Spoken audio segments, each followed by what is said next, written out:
আলহামদুলিল্লাহ আমরা বাড়িতে ঠিকমতো পৌঁছে গিয়েছি। তো আপনাদেরকে এর আগের ভিডিওতে বলেছিলাম যে আমি বরিশাল যাচ্ছি আমার শ্বশুর বাড়ি বেড়াতে।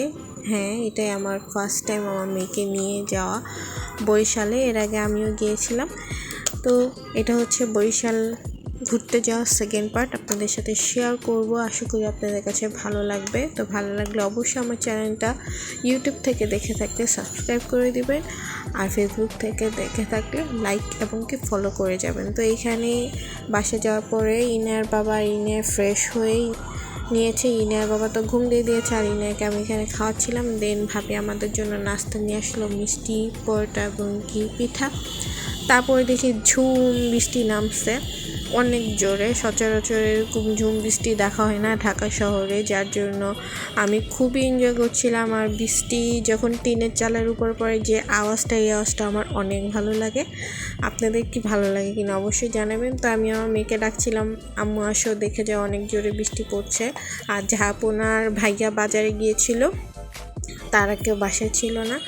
তো তারপর গিয়ে দেখি ভাবি এখানে চালের রুটি বানাচ্ছে। বাড়িতে বলে চালের পিঠা আর ঢাকায় বলে চালের রুটি। তো ভাবি বানাচ্ছিল চালের রুটি, আর এখানে আমার মেয়ে একটা খাওয়া শুরু করে দিয়েছে।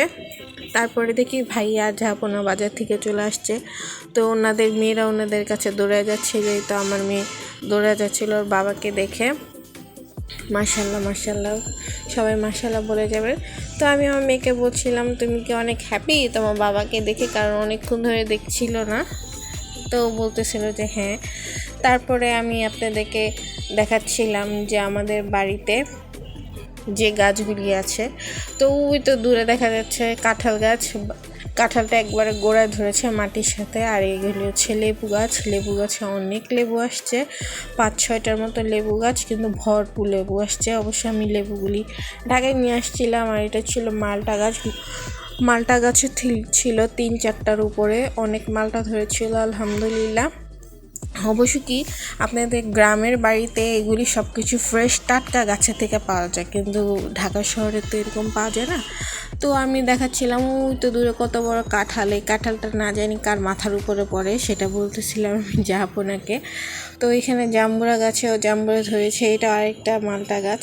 তো আলহামদুলিল্লাহ ফর এভরিথিং। আর আমাদের বাড়িতে 20-30টার মতো সুপারি গাছ আছে, কিন্তু সুপারি খাওয়ার মতো কোনো মানুষ নেই।